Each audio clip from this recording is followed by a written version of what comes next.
parents secretly gave my sister $1,000 a week while I paid for her education because they had no money.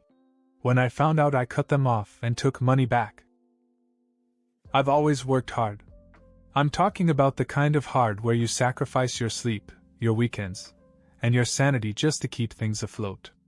For most of my life, it felt worth it. My parents raised me to believe that family comes first, and if you're the oldest, you step up. That's the way it works. So when my parents came to me and practically begged me to help out with my younger sister, Ashley, I didn't hesitate. They said they were drowning financially. College was just too expensive, and Ashley's scholarships barely made a dent.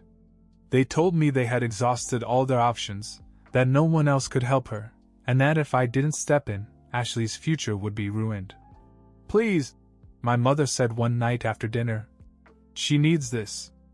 You're the only one who can help her right now." And like an idiot, I bought it. For the last year and a half, I worked overtime, double shifts, freelance gigs, whatever it took. I scraped together enough to pay for Ashley's tuition, her books, even her meal plan. It wasn't easy. My own social life virtually disappeared. I downgraded my apartment to something cheaper and started cutting out small luxuries like going out to eat or buying new clothes. But I told myself it was worth it. Family comes first, right? Meanwhile, Ashley was acting like her usual selfish, spoiled self, completely oblivious to how much I was doing for her. She wasn't exactly humble about her lifestyle either. She'd show up at family dinners with the latest gadgets, designer bags, and trendy clothes. At first I thought, maybe she's just good at shopping on a budget. But then she got the new iPhone, the just-released kind of new. So I casually asked her, "Hey, how do you afford that?" "Oh," she said, flipping her hair, "my new boyfriend got it for me. He's super generous." I didn't think much of it at the time. Ashley has always had a string of boyfriends who have spoiled her. She's the kind of girl guys throw money at, so it wasn't all that surprising. But a few weeks later, things didn't add up. She started showing off even more expensive stuff, high-end headphones, a fancy smartwatch, another designer bag. "Your boyfriend must be loaded," I joked during one of her visits. She just smiled. "Yeah, something like that." I brushed it off and thought, good for her. At least she's not wasting my money on this stuff. Then came the day it all fell apart. I'd just gotten home from another exhausting double shift. As I walked in, I heard voices coming from the kitchen. Ashley, my mom, and my dad. They were laughing, loud and carefree, in a way I hadn't heard in years. And then, clear as day, Ashley said, "Honestly, it's hilarious. We haven't spent a dime on school, and he's out there killing himself for it." I froze. My dad chuckled. "Well, it's not like we could tell him about the extra money. He'd lose his mind." Ashley chimed in. "That's perfect. He just thinks I'm dating a rich guy. Meanwhile, I'm getting $1,000 a week. Life has never been better." I couldn't move. I couldn't breathe. $1,000 a week? What the hell were they talking about? That's when I realized they'd been playing me all along. My body moved before my mind could catch up. I stormed into the kitchen and the laughter stopped instantly. The three of them froze like deer in the headlights, their faces going through shock, guilt, and worst of all, a flicker of annoyance. "What the hell did I just hear?" I asked. No one answered. My mom and dad exchanged glances, and Ashley stared at the floor, suddenly fascinated by her shoes. $1,000 a week? I continued. "You've been giving her $1,000 a week while I've been breaking my back to pay for her school. Are you serious?" My dad cleared his throat as if trying to come up with a good excuse. "Look, we were going to tell you, Dash." "When?" I cut him off. "After I dropped dead of exhaustion?" Ashley, finally deciding to speak up, said, "Okay, calm down. It's no big deal. It's not like you're broke or anything." "Not a big deal?" I repeated, almost laughing. "I've been living on instant noodles for months, Ashley. I sold my car to make sure your tuition was paid. Do you even understand what that means?" My mom stepped in and tried to defuse the situation. We didn't mean for it to happen this way. We didn't want to burden you with everything at once. I stared at her in disbelief. Burden me? You led me to believe that I was the only one who could help her. You said you had no money. My father sighed and rubbed his temples. We had a little bit put aside. It wasn't enough for school, but we thought Ashley deserved something for herself while she was studying so hard. Ashley snorted and muttered. It's not like I asked for it. That was it. I snapped. You didn't ask for it? Are you kidding me? You've been flaunting it in my face, your new phone, your bags, all that crap. Meanwhile, I'm the idiot paying for your education. Ashley rolled her eyes. Oh, stop acting like a martyr. You're the one who offered to help. Because Mom and Dad made me. I shot back.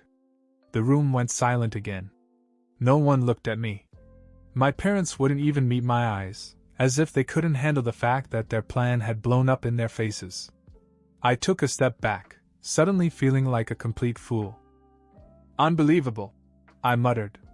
Did you really think I wouldn't find out? My father finally spoke, his voice soft. We didn't want to hurt you. We just wanted Ashley to have the best start in life. I laughed bitterly. And what about me? Don't I matter? Or am I just your cash cow? No one answered. The betrayal hit me like a punch in the gut. All the nights I'd stayed up late worrying about bills. All the sacrifices I'd made thinking I was helping my family. And here they were, sitting in the kitchen, laughing at how they tricked me. Something inside me shifted at that moment. I wasn't going to let them get away with it. I stood there for what seemed like an eternity, staring at the three of them. The silence was suffocating, but I wasn't going to be the one to break it. I wanted to see if any of them had the courage to say something, anything that might make this betrayal less painful. But they didn't. All right, I said finally, my voice calm but cold. If that's the way it is, then I'm done. My mother's head shot up. What do you mean, done? I mean I'm done paying for Ashley's school. Done working myself to death for this family. Done being the guy you take advantage of. Ashley scoffed. You're being so dramatic. I ignored her and turned to my parents. You want her to have the best start in life? Fine. Then you can pay for it yourself. My dad tried to protest. Wait, let's not make any rash decisions here, Dash. Rash? I interrupted. Rash was you lying to me for a year and a half. Rash was you giving her $1,000 a week while I struggled to pay her tuition. This is me finally putting myself first. I turned and headed for the door. Where are you going? My mother called after me. To fix this, I said without looking back. The first thing I did was call the college. I explained that I'd been the one paying for Ashley's tuition, and I wanted to see if there was a way to put a hold on her account. They told me that since the payments were coming out of my bank account, I had every right to put a hold on them. I did it right then and there. The next call was to my bank. I'd set up a joint account with my parents to make it easier for them to manage Ashley's expenses while I was at work. Big mistake. I immediately had the account frozen. It was petty, sure. But in the moment, I didn't care. They had been using my money to fund Ashley's shopping sprees, and I wasn't going to let that continue. When I got home that night, the storm hit. My parents were waiting for me in the living room, and they were furious. You froze the account? My dad demanded. Yes, I said. What were you thinking? My mom added. How is Ashley going to pay for her classes now? That's not my problem anymore, I replied. You've made it clear that I'm just a paycheck to you. So figure it out. Ashley walked in, looking more annoyed than upset. Seriously, dude? You're just going to screw me over like this? I looked at her and said, I didn't screw you over. You did that all by yourself. She opened her mouth to say something, but I cut her off. I heard you laughing about it, Ashley. About how I was an idiot for paying while you got free money from Mom and Dad. Do you have any idea how humiliating that was? I killed myself for you and you couldn't even say thank you. She rolled her eyes again.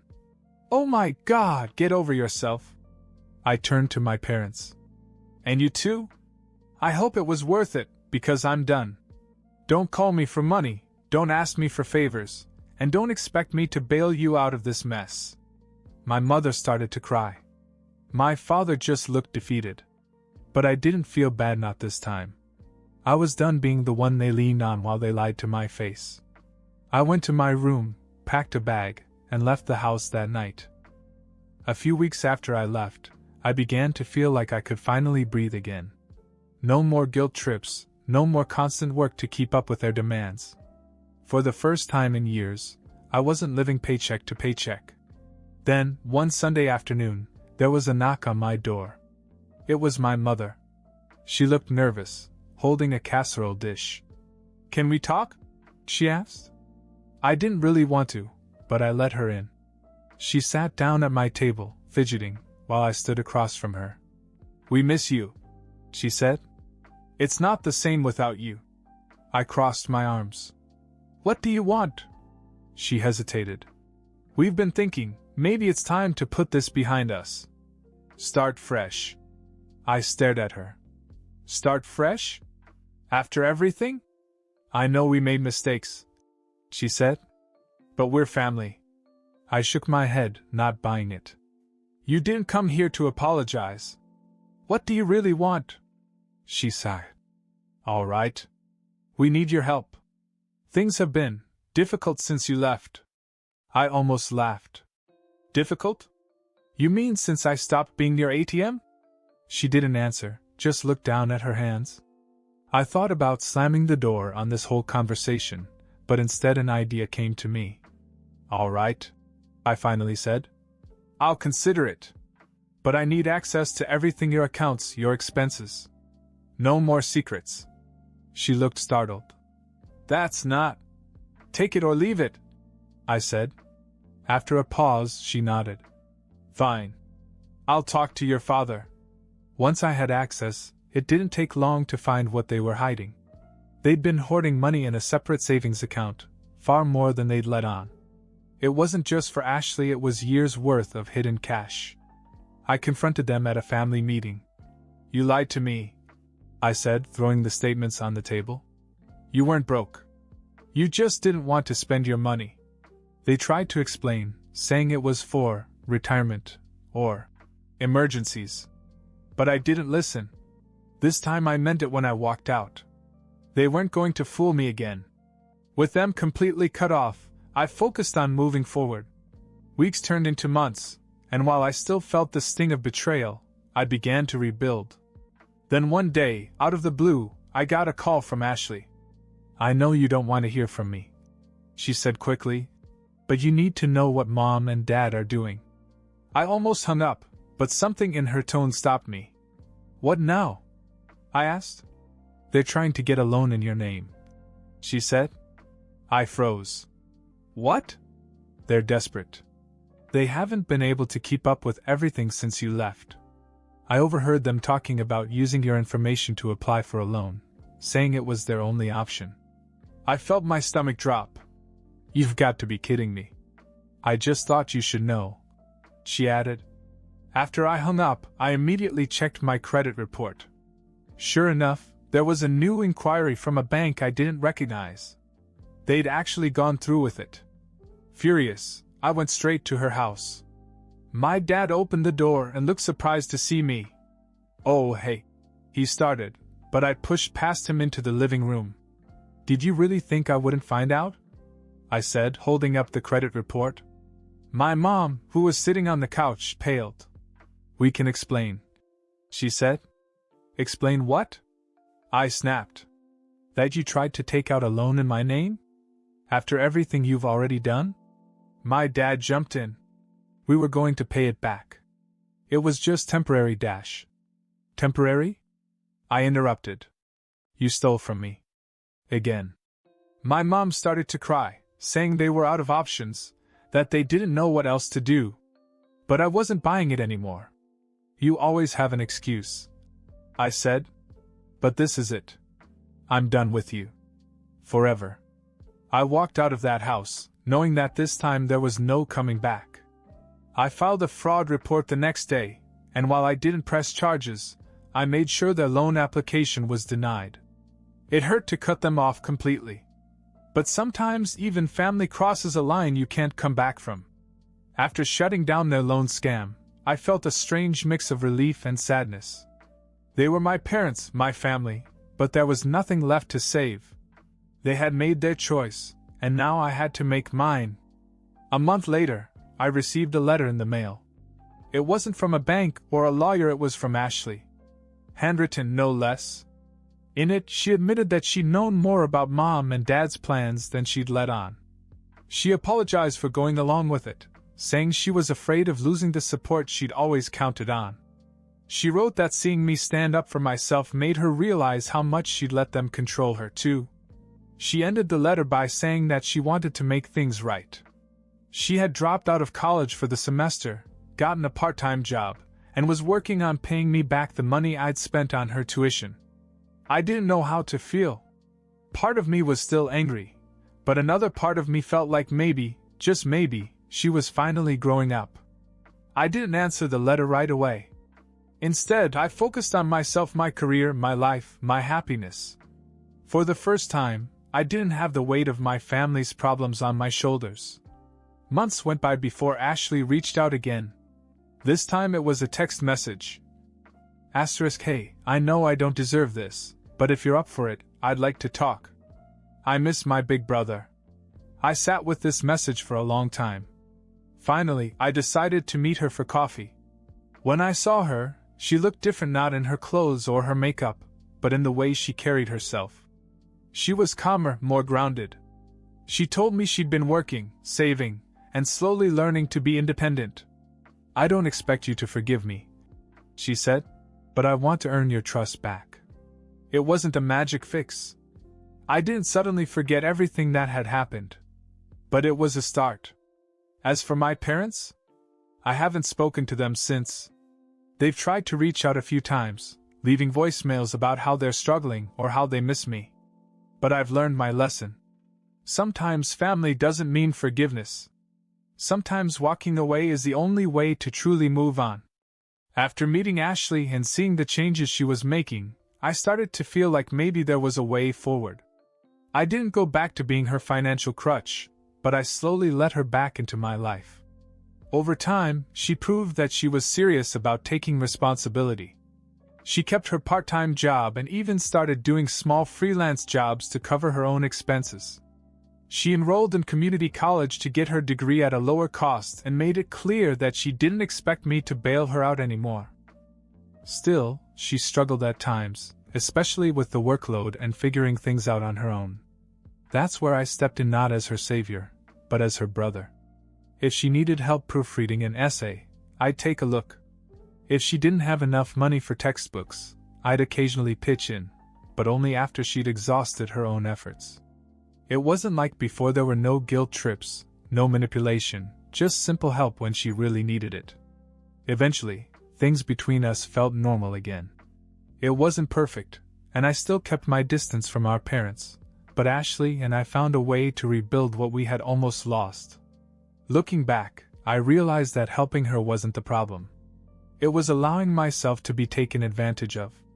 This time, I made sure the boundaries were clear and she respected them. It wasn't the relationship we had before, but maybe that was for the best. This one felt stronger, built on trust and mutual effort, not lies and guilt. And for the first time in a long time, I felt like I had my sister back.